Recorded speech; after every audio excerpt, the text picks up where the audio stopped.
Is this thing on? Yeah, okay. Hey, I'm Ben. Welcome to the channel. Today I've got something I'm really excited to be working on. Behind me you see right there is a 27-foot 1988 Crestliner. It's got a 305 Chevy V8 in it, and I'm going to be working on fixing it up over the next few months. Now I picked this thing up on a mega deal. The guy wanted to just offload it. He hadn't used it very much. I was looking for another project to work on, so my friend actually hooked me up, and here we are. I bought it a little while ago. There's a little bit of grass growing underneath it. I'm going to give you the walkthrough. Hopefully I'm going to get it power washed today, get the engine de-winterized, go through a couple things that I think are wrong with it. So let's get started.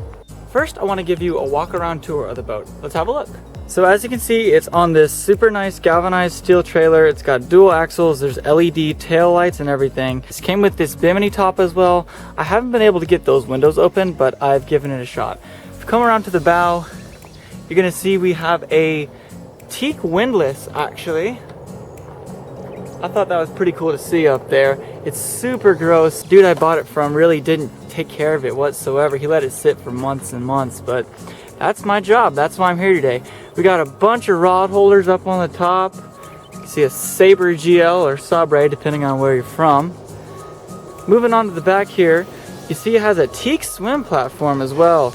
I'm going to look at refinishing this, sand it down, get some polyurethane on it, make it look real nice. Got a flip down swim ladder. We've got an OMC King Cobra Outdrive as well. Now I've worked on this a little bit before. This one is in pretty bad shape. The dude I bought this from said that he used it just 2 seasons ago, which was really good for me because, I mean, if it worked then, hopefully it'll work now. There's a couple things that need immediate attention on the boat. I don't know if you noticed it when I was walking around, but I'll point them out to you now. So if you look, there's this decking material all over the place. It's peeling like mad. So I'm gonna pull that up, get some new foam sea deck and put it on, hopefully. If we look under the hole over here, there's a little bit of damage to the aluminum right there. I think it impacted some rocks. Somebody before me came and angle grinded it down. It's smooth, there's no punctures. I think I can make it work with a little bit of hull paint. A couple other things. We just talked about the outdrive. If we spin the prop here, there's a little bit of clicking that goes on. I'm not sure if that's a thrust bearing, thrust washer, or maybe just the clutch dog dragging. I can open that up and have a look, but mechanically it seems pretty solid. So I'm up on the deck of the boat now. I want to show you what the engine looks like. This is the engine cover. It's in pretty rough shape. When I open it up, you'll see what I mean.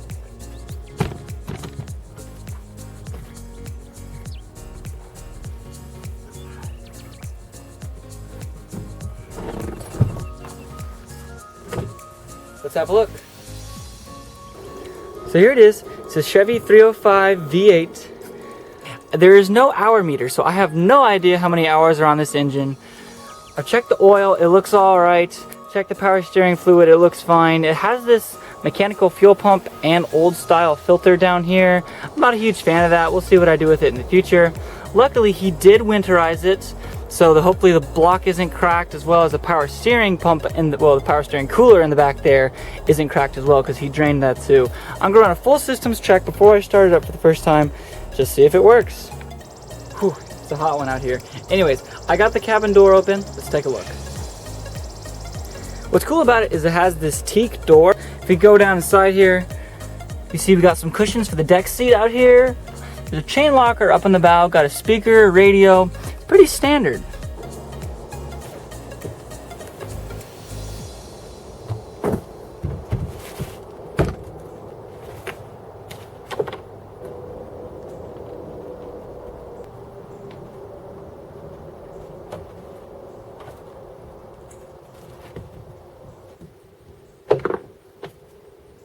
Now a couple more things to note about this boat before I get to pressure washing.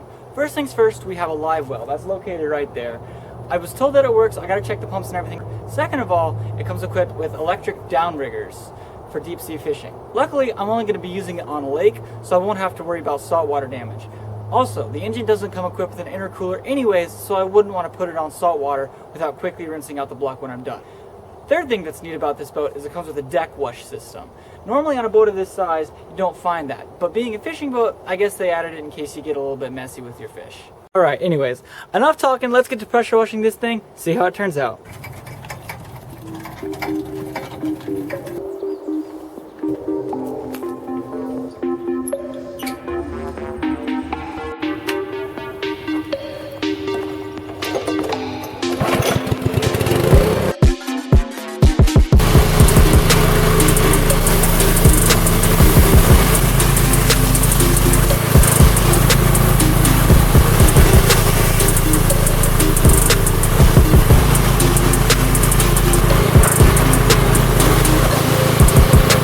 Alright, port side done. Let's move on to the starboard side.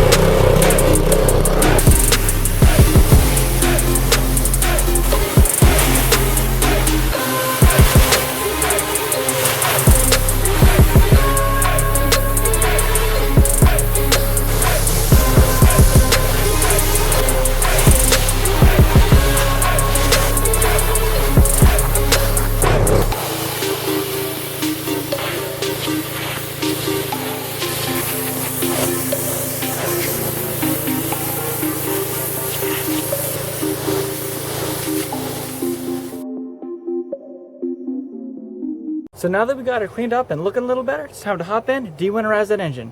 Let's get to it.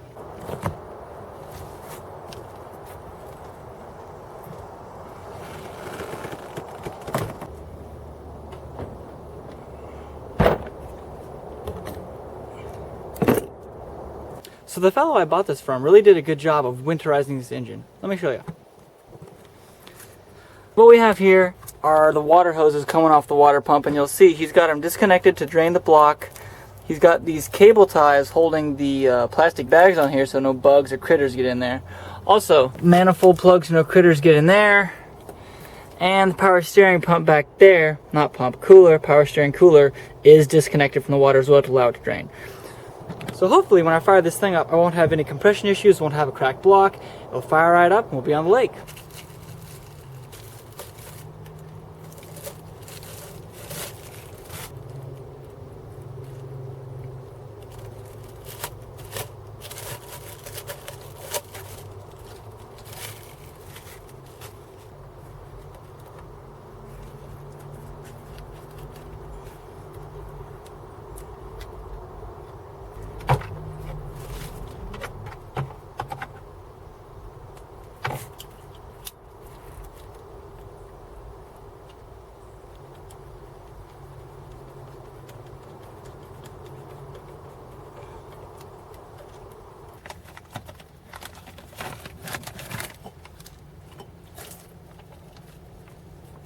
And this bag is a half of a petcock, so I'm not sure where this came out. Oh, just found it. Right there.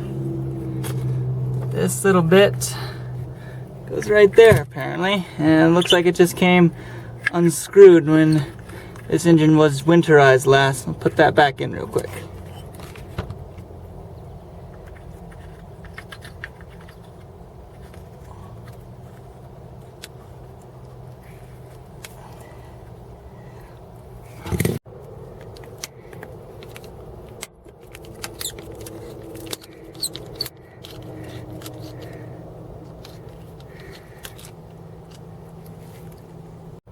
Alright, there's one side in place. Let's go do the other.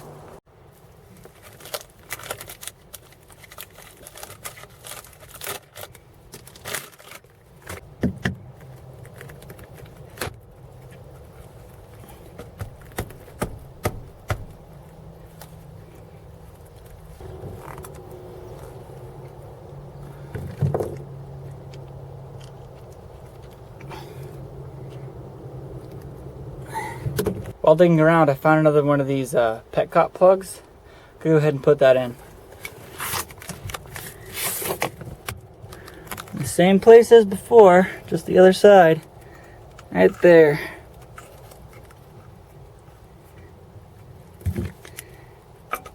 This is the right tool to tighten it with, isn't it?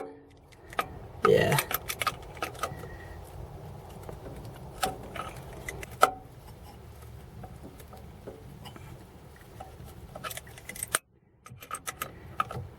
There we go. That'll do it. Alright, there's one more thing I gotta get done before this engine is de-winterized. Well, a couple of things really, but one more related to the cooling system. That's the power steering cooler. I've mentioned it before, right there in the back of the engine. It's a little difficult to get to. See it right there. That white label is what that is.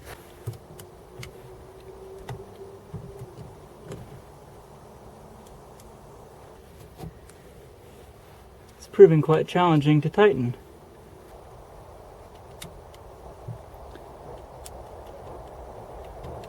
Aha!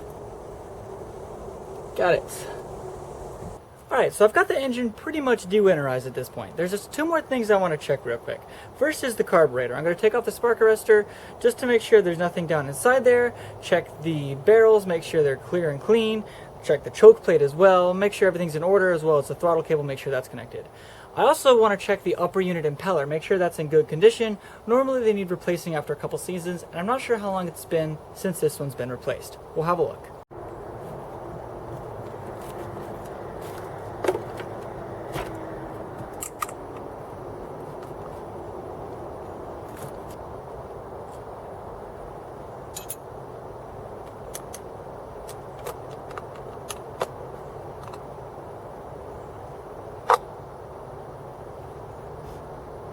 Smells like fuel for sure.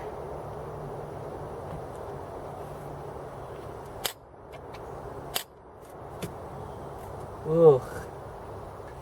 Watch this. The main barrels are fine. The idle barrels look okay. However, the choke plate is, see that right there?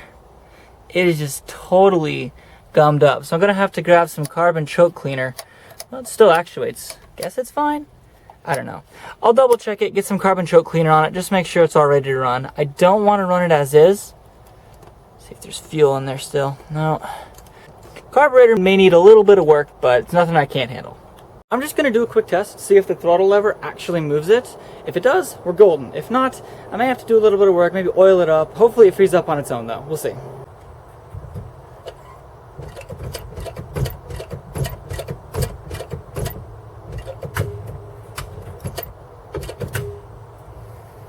So that seemed to work pretty alright, surprisingly. It's been sitting for a while, and to have that carb freed up is really nice.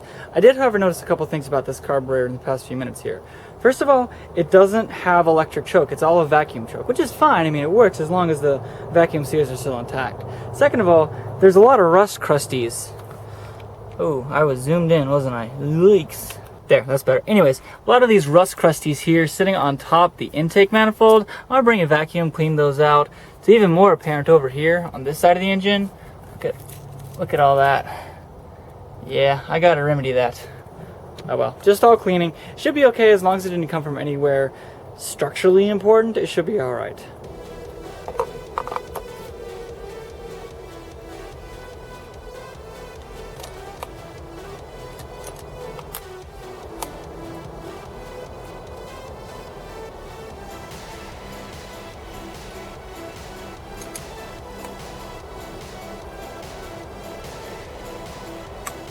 Alright, that's everything for the engine. Now it's time to move on to the Outdraft. I'm going to check that impeller, see if it needs replacing. Yeah! Watch out for wasps. Almost got me. Oh. Did get me. Yeah. Hurts already. You can't see it, but I can feel it. Ooh, that's for sure. Ow. About to find out if I'm allergic or not. Nah, I'm playing. I ain't allergic.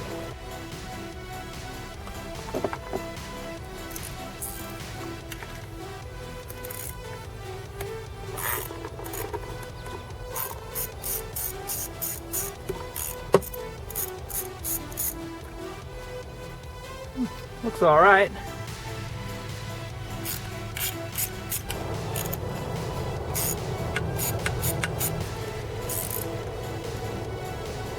These are pretty badly corroded, honestly. If I can clean them up, I'll reuse them. Unless, of course, that's thread locker. It's thread locker.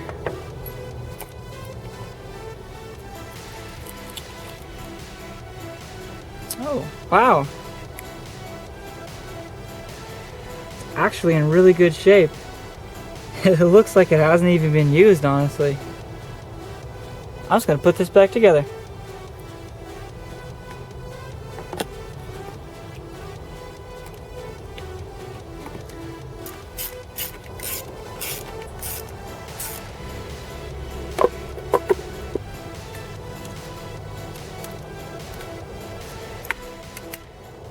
Okay, so now that I've figured out the impeller situation, there's one more thing I want to do before I call it a night. I want to open up that bimini top there, check the condition of it, and clean off the boot that's on it because it's in pretty rough shape.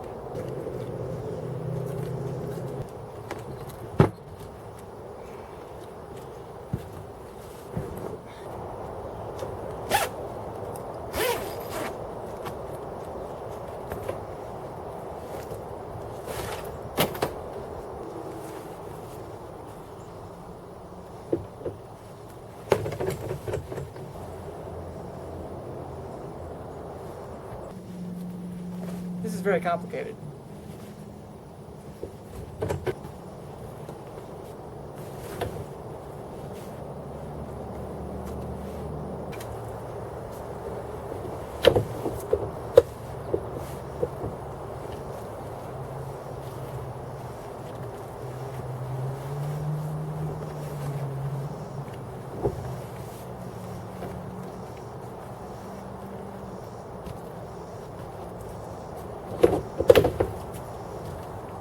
Aha! Clever. Not bad. Not bad. Let's have a look at it. Aside from being incredibly confusing, this thing went up relatively easy, I'd say. There's really no rips, no tears, not too many blemishes on the underside, really. There's a dirt dauber nest there. That's gone now. I like how it buttons up here on the windshield. That's actually pretty cool. And it's also red, which matches the rest of the... Oh, okay, we got a little bit of a hole there. That's okay, it's on the side. Not too bad, not too bad. Better than the cover that's on it. This thing's gross. Let's go ahead and give that a wash.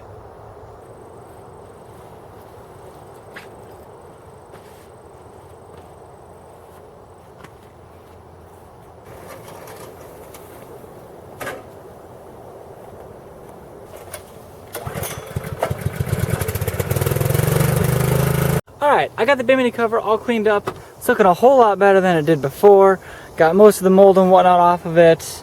Pretty good, I'd say. Pretty good. Also, here's how she looks with the bimini up. I'd say that's a lot better than with the bimini down. I don't know, it just completes the look.